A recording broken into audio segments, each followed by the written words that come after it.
আজকে তোমাদের আমি আগে যেখানে থাকতাম মানে মুর্শিদাবাদে সেখানকার একটা জায়গা সম্পর্কে বলবো। এখন যে ভিডিওটা দেখছো সেটা বহুকাল আগে করেছি, প্রায় 2 বছর হয়ে গেল, তারও বেশি, প্রায় 3-4 বছর। তো সেখানে আমি গিয়েছিলাম জগৎবন্ধু ধাম। প্রভু জগৎবন্ধু ছিলেন বাংলার একজন ভারতীয় ধর্মীয় নেতা। তিনি তার বেশিরভাগ জীবনের সময় আধুনিক ভারত এবং বাংলাদেশের শ্রী অঙ্গন আশ্রমে ধ্যান ও ধর্মপ্রচার করে কাটিয়েছেন।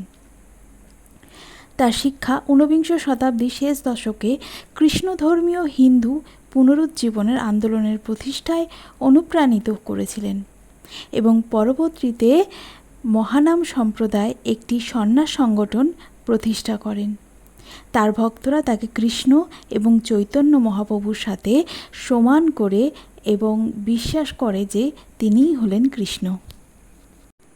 প্রভু জগৎবন্ধু তার শিক্ষার সারসংক্ষেপ কিছুটা এইভাবে তুলে ধরেন: সকলের প্রতি দয়া ও করুণা প্রদর্শন করো এবং সকলের মঙ্গল করো। সকলকে বিনামূল্যে ধর্ম দান করো। হরির পবিত্র নাম দীক্ষা গ্রহণই মোক্ষলাভের একমাত্র নিশ্চিত উপায়। এটাই মোক্ষের রহস্য, আর এইটাই অন্যদের প্রতি চিরন্তন মঙ্গল করার রহস্য।